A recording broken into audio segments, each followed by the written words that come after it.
Following the harvest, the moon was still a strange sight at 11 a.m. setting in the west, quite a large chunk missing from its battered orb.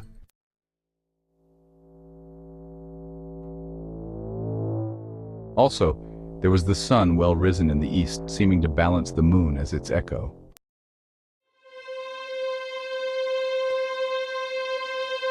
The trio made their way through a lonely upland, wild and still, where October's last zephyrs whispered at will as they prayed for the souls of the dead.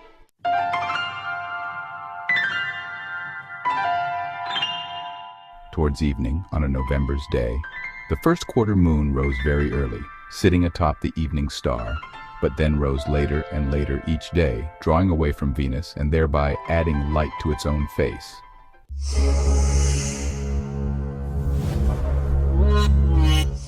The second summer was brief this year, and some weeks passed. The now chill winds hastened the approach to the nearest inn, as the threesome looked at the rising omen of winter in the very late night sky. Orion, king of the bejeweled winter sky, backbone of our nights, wield your sword above our heads, but please never below.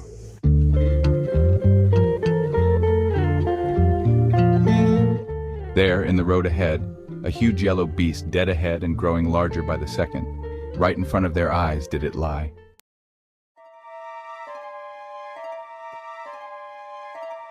It was, of course, the moon. I think that the November frost moon is even more impressive than that of the harvest. It is so colorful and intimidating. The moon rose straight into a thunderhead as an old lady opened the door of the inn. Tit for tat, she said as she farted at the thunder.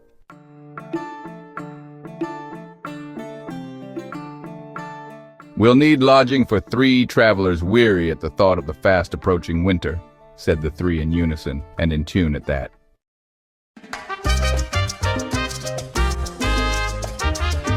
There was a cheerful blaze of wood fire in the stone fireplace and a snug bar where red-flowered linen and polished brass warmed the room's oak paneling.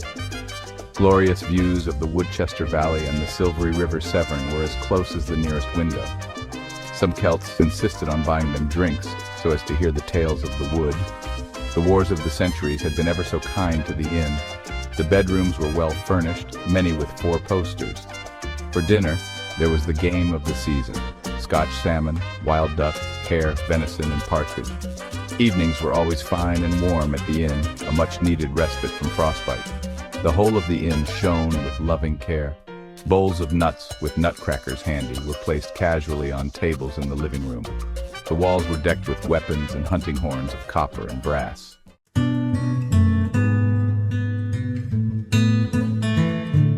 The next day was as sunny as the nights were chilly, and much to their surprise, all 3 travelers were to be found in the garden where tea was served, next to a joyous outside bar with traditional red carpet, even diamond-paned windows, timbered ceilings, and a massive black chimney. The threesome stayed out on the garden terrace, however, still preferring the sky as their roof.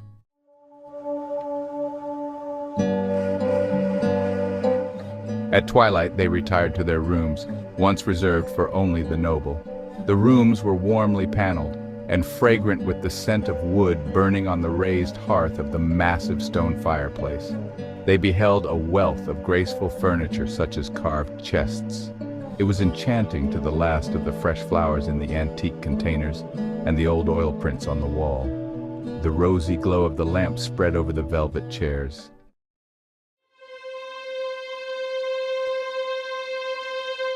There was a graveyard out back containing many Saxon gravestones. It had a sort of melancholy beauty. The west still glimmered with some streaks of day, and they all drank that evening sky from old pewter.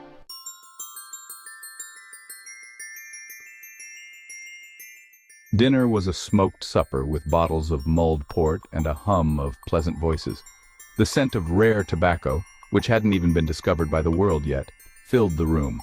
A cheerful glow descended as a good time was had by all of the residents of the inn.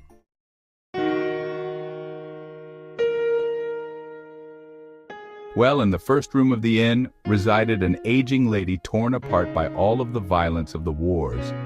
Furthermore, she could no longer understand the younger generation, although she came to tolerate them. She may have been young once herself. She was of Finnish descent and called herself Doriana.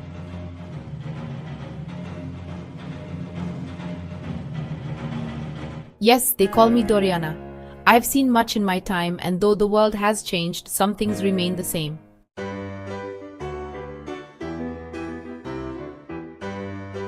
First, across and down the hall was a young flaxen-haired Saxon girl, a very lively young light who brought joy to all who beheld her.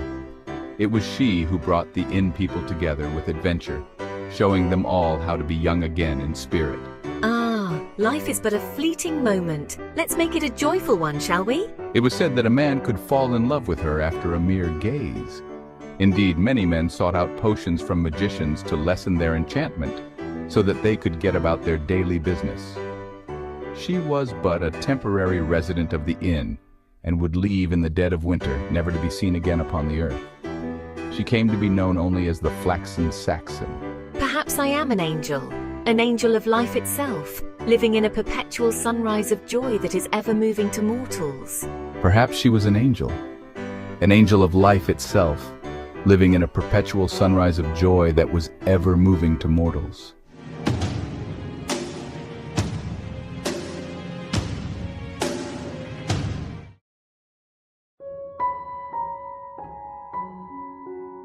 Now and then an aged wise man was seen entering, then leaving the room of the Flaxen Saxon. He was as old as she was young. He was the senior citizen of the inn, and all looked to him for advice on many diverse matters. Wisdom is not bound by age, but by the experiences we gather. He never gave his age, but was thought to have been born long before the Dark Ages began. At dinner, he would always perform the magic trick of producing wine from thin air. Then, during dinner, he would make the wine disappear. They simply called him the Old Man. Ah, the simple joys of life, like a good glass of wine, can sometimes be the most magical of all.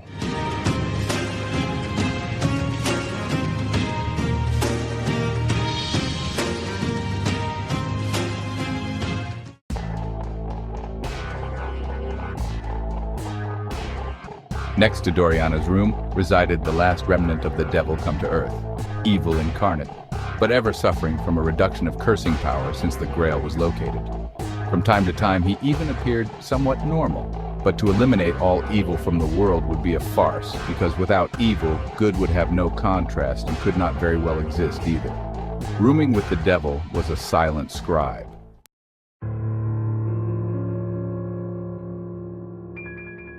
On the right hand of the devil was a man of many tales. There was never a moment when he was not retelling a previously told tale or two.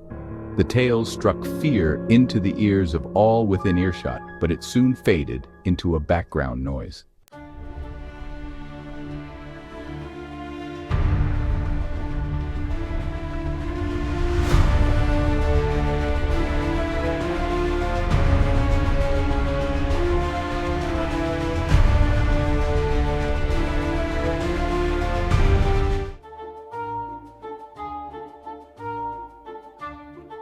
Next to the old wise man was a little old gnome of undetermined gender who was given the right to bear arms by the king long ago. He doubled as the innkeeper and attempted many brave deeds on behalf of the residents. Then, suddenly, one day he was gone into the ground.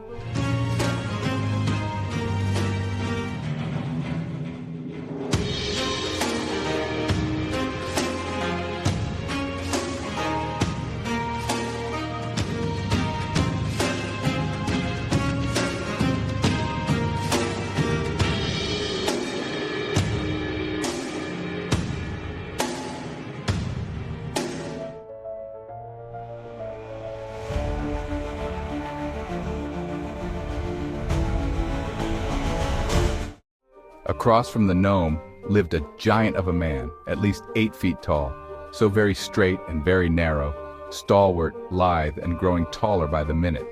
He was the keeper of the gnome, a full-time job until the gnome went home. Little was seen of the giant. He kept to his room most of the time because he hated to hear noise.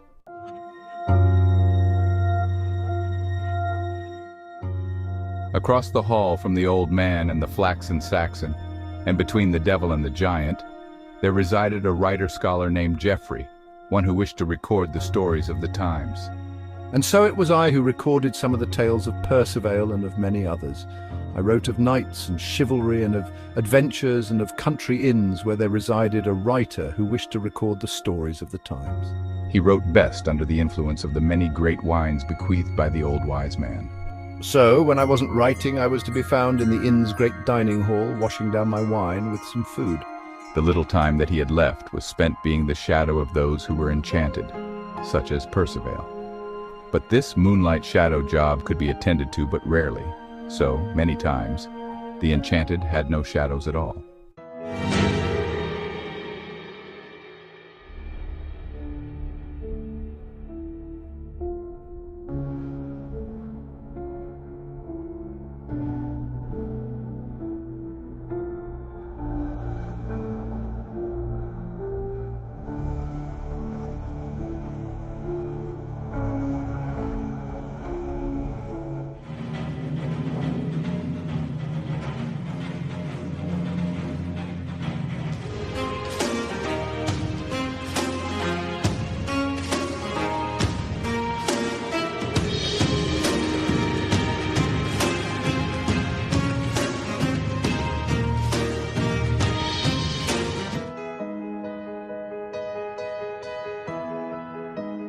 We almost forgot someone, a soldier of misfortune, a woman child just beginning to feel her way through the world.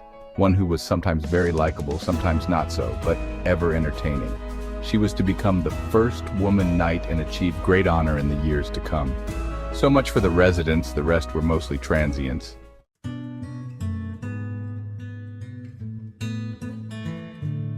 The next day, I believe it was the 1st of December, was clear.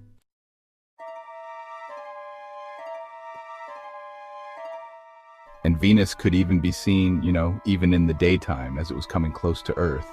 Venus seemed to be in the path of the early setting first quarter moon and was even brighter than that moon. Sure enough, the time came when that moon gave birth to Venus after its eclipse, and they both set together, a wonder of wonders to Percival's eyes.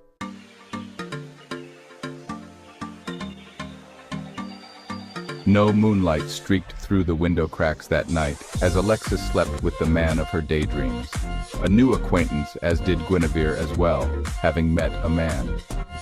Percival, too, located damsels as he was now wont to do. In fact, the triumvirate saw little of each other during the first days at the inn, spreading out socially among the residents, but they were still loving each other from a distance.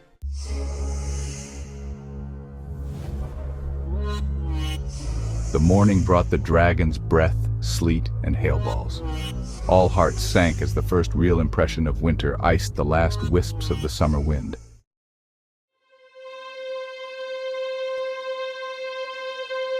Bring me a zephyr to float on, a river of sparkling diamonds seen through a rose-colored glass, a love up hot and rising on a summer's afternoon.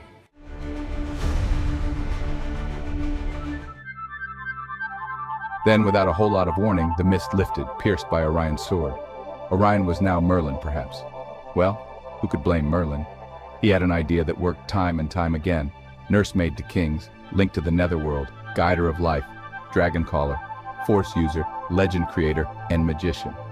Oh, Beelzebub, I think you have lost your son Merlin from your clutches forever. It seems that his good side has become dominant. But then, the old Beezler himself attempted a feeble comeback in the next section.